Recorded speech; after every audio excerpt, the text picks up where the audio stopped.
Okay, and welcome back, students who are taking Math for Business and Finance and Math Applications. And we're doing the theory videos, Chapter 15, the cost of home ownership. And as you can see, this is the third video. And we're probably one, maybe two more videos, we'll see. But now we're going, now that I've babbled for 2 videos, hopefully you gain some additional insights that are not in the textbook. But now we're going to kind of hit more of what's in the textbook, okay? So this slide says, see Chapter 14, Installment Buying. And as I've alluded to in the previous videos, Chapter 14 was about installment buying, and installment buying is nothing more than, making payments on something. Well, what are you doing with, home? And you have a mortgage. Well, you're making payments, okay? So what you learned in the previous chapters is just as applicable to this chapter, and the only thing that's different is basically the terminology and the tables that you're looking at, okay? If you recall from the theory videos in the previous chapter, the amount financed was the cash price less the down payment. Well, in this chapter, the amount financed is, the selling price of the home, right, less the down payment, right? So that's the amount financed. And the total finance charge, well, we can call that the cost of interest, all right? And that's equal to the total of all monthly payments minus the amount financed. Well, the amount financed is the amount mortgaged, all right? So the word mortgage and finance basically, are the same, okay? It's just a matter of terminology and understanding what you're doing at any moment in time, right? Deferred payment price is the total of all the monthly payments plus the down payment, right? Well, when I have a mortgage, right, how much is my total mortgage, right? Well, that's the total of all of my monthly payments, okay? And if I have my down payment, well, that's the whole, enchilada of what I'm paying for that particular house, okay? We still have things like, interest is equal to principal times rate times time, okay? In order to find the monthly payments, we're going to take the amortization table factor and we're going to multiply it by the principal. So we're going to look up, a factor on an amortization table, very similar to what you did for present value of a lump sum and the future value of a lump sum, or the present value of an annuity, which is nothing more than a payment, or the future value of an annuity, an ordinary annuity, okay? It's the same thing. We're going to be looking up a factor and multiplying it against the principal, or from the last chapter, the balance due. Okay, that's installment buying, right? Principal reduction. Reducing your balance due. You're making a payment, and out of the payment, you subtract the interest first because of the U.S. rule, and whatever's left over is the payment that you apply against the principal, and you reduce that principal or you reduce that balance due. I mean, we covered that in the last chapter. So it's nothing, there's nothing new here in this chapter. It's just a matter of terminology. For example, in the last chapter, we had a schedule of payments where, remember we had a month, we had the balance, we had the payment, we had the interest, the principal, and the balance outstanding, right? Well, that was on your schedule of payments. Well, guess what? We're going to call that an amortization schedule. Okay, so for mortgages, we're looking at amortization, right? It's all basically the same thing. Right? So even if you're not getting, what I'm saying here in the theory, and you're reading through the textbook and you're kind of like, getting all glazed over, you'll find that when you're doing the drill problems and the word problems, you'll see the same exact processes. It's just a matter of different words, okay? So as an example, let's, the computing the monthly payment for principal and interest, okay? You have an amount mortgaged, all right? And when we look at the amortization table, which is table 15.1, you see that's per $1,000, okay? Well, when you're looking at this table, all right, you see interest rates across the top, and term in years, or payments in years, right? Down the side. And you're basically just cross-referencing and finding one of these here rates on the table, right? So if I have an amount of a mortgage, right, and let's just say it's 100,000, right? Well, because this table is in thousands, I divide by 1,000, right? So when I divide by 1,000, I end up with 100, right? And then I multiply that by the rate on my amortization table. And the amortization table rate is the rate and time, or from the previous chapters, interest in years. You already know this stuff. So if I had 9% and I'm doing it for 30 years, I cross-reference and I get 8.05 as the rate. Well, I take that 100 and multiply it by 8.05, okay, and I get a monthly payment of $805, right? Did I do that right? Times 100, 00508. Yep, $805, okay, for my monthly payment. Right? You've done this before, right? And and except this time it's called amortization, okay? Now we're looking at an amortization schedule, right? Well, in the last chapter, we had a schedule of what was called a schedule of payments, all right? This is the same exact thing, okay? Right? We have to abide by the U.S. rule, which means we have to pay the interest first, and then whatever, out of the monthly payment, we pay the interest first, and whatever is left over applies against the principal, or in this case, we're calling it, our mortgage, right? Principal, mortgage, balance due, they all mean the same thing. So here's a partial amortization schedule. You're looking at your payment number here, right? And here's your principal, right? So if I have a principal of 160,000, all right, and I need to know how much I'm going to apply against interest, what am I looking at here? Principal times rate times time, right? That gives me my interest, right? Now, where does my, if that's my interest, how do I know how much goes against my principal? Well, our payment ended up being $1,288. Well, how did I get my payment of $1,288? Well, what do I have here? I have 160,000, okay? And if you recall from the amortization table here, right? Let me erase all of this here.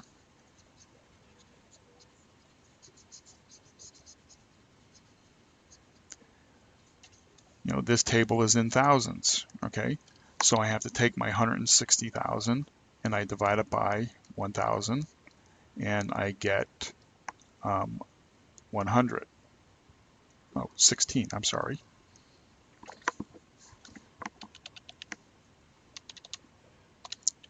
Divided by 1,000, I get 160. Whew, boy, use a calculator, Jim. So I get 160. Now, I need to come back up to, now remember, we're looking here at 9% interest, okay, for 1 month, right? So when I come up to my schedule here,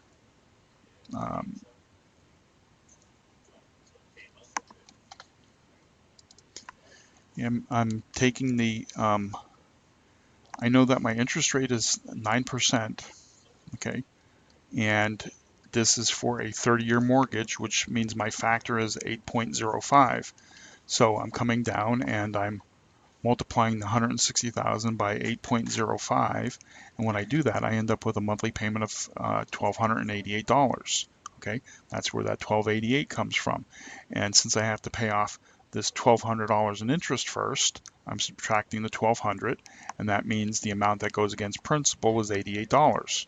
Okay, and so I take the $88 and I subtract it from my beginning principal amount over here, and so my new principal amount is 159,912, which then comes back down to my next month, okay, my next payment, right? So you've seen this before in the in the schedule of payments, and you can go back and watch that theory video or watch one of the videos in the word problems for the schedule of payments, but you're going to see this again in the drill, the drill problems and the word problems for this chapter. So, but just, I'm just making the point here that, really I didn't have to make this video, okay, or this series of videos because it's already been all covered. The only thing that I'd have to put into the videos is just my extra knowledge or insights that I'm passing on in these videos. Like for example, when it comes to a home, and these are covered in the book, you have additional costs for the cost of home ownership. You have things like closing costs, and the closing costs cover things like any credit report fees, recording of the mortgage fees, lawyers' fees for doing like title searches, points on the loan, things like this. They all get lumped into the closing costs. You have an escrow amount, money that has to be put aside for taxes and insurances and things like that, so that when you're on the day of closing, okay, all the interested parties will meet and they'll sit there and say, okay, here's your, let's say you have a $100,000 property and you're putting down 20% or $20,000 as a down payment. Okay, that means you're going to be borrowing $80,000. Okay, well, from the bank or whoever you're getting it from, right? You don't just sort of say, okay, I'm borrowing 80,000 at this, at this percentage for this number of years.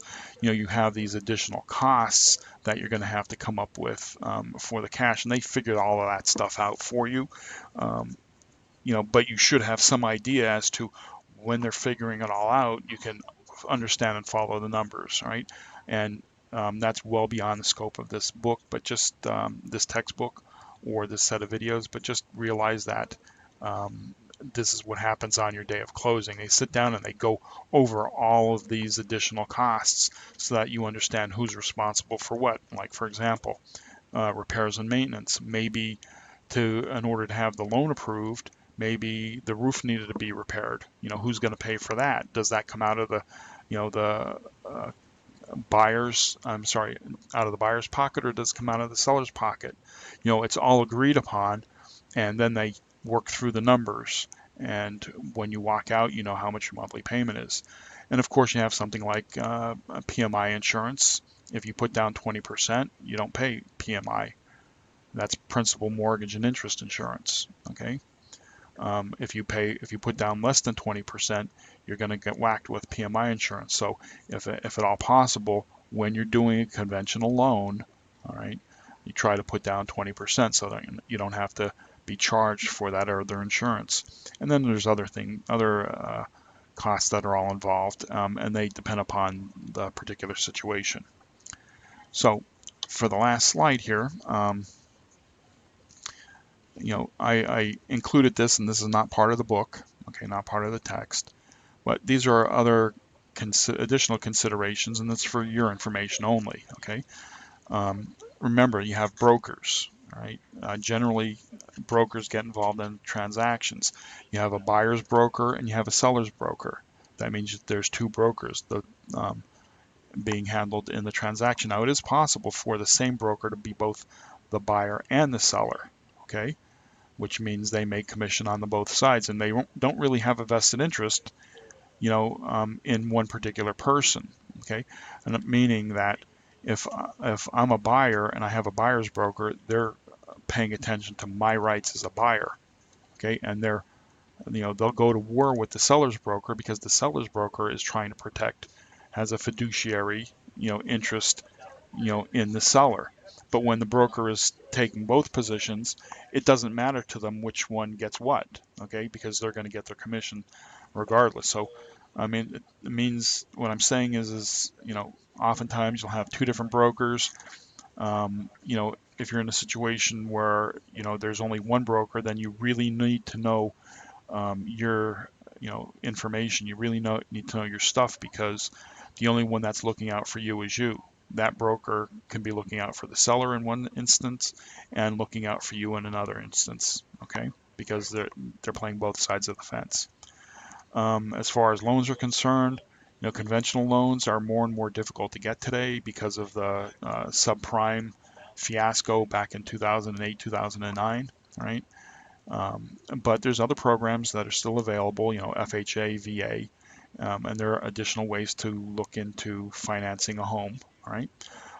There's also the consideration of owner financing, meaning the person who owns the home, okay, instead of you going to the bank, okay, well, basically the owner of the home acts as the bank for you. So they become, instead of the owner, right, they become the bank. And then you don't have to deal with so many circumstances and idiosyncrasies and requirements that the banks make you, the proverbial hoops that you have to jump through when getting a loan. Okay, I mean, today, I mean, if you don't have excellent credit, or or credit where your score is greater than 700 points, the banks are not really going to be looking at you. Okay, whereas the owner, if you have a job, they might not even care what your credit score is. Okay, as long as you're going to make the payments, because why? The loan that they're going to give you will be backed against their house, meaning if you don't pay it, they'll get their house back. Okay. Another option for financing is called lease options, or option to buy. Okay. Usually that happens in a way where you're going to lease the house for a specified period of time. Okay. And let's say that's 3 years. Okay, so you're going to be making those payments for 3 years, and those payments will go against, paying off the house.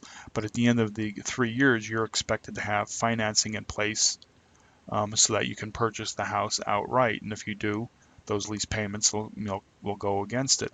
But if you don't have financing in place at the end of the 3 years, then the owner of the home gets the house back, and you lose everything that you had as far as a lease. So basically that's renting up until you can pay for it. But if you don't pay for it at that particular moment in time, you lose it. All right.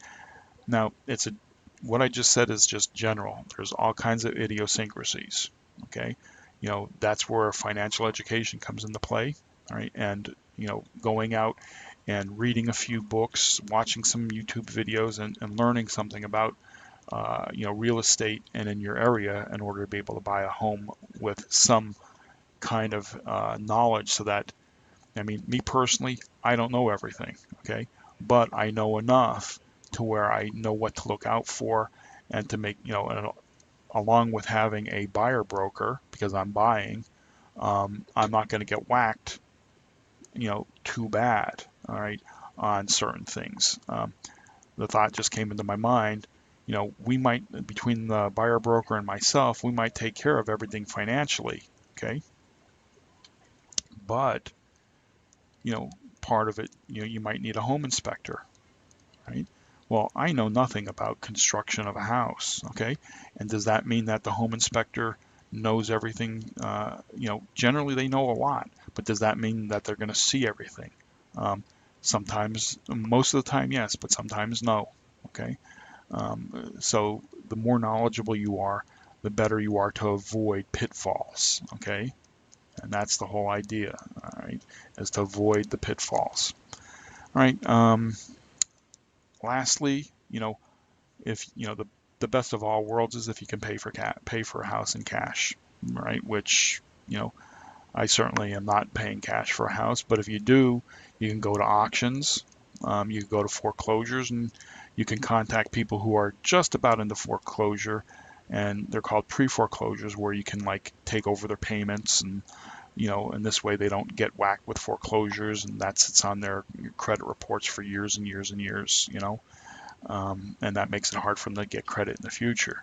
And of course, when you pay cash, that $100,000 house, if you don't have to go through all the hoops of, financing in the bank, if you offer $70,000, right, maybe the owner will take it, okay?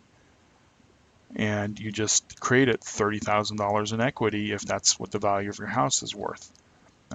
If you go to auction, that house, $100,000 house, you might be able to pick it up for $27,000. You just immediately created that much equity in your house because you're able to pay the cash up front.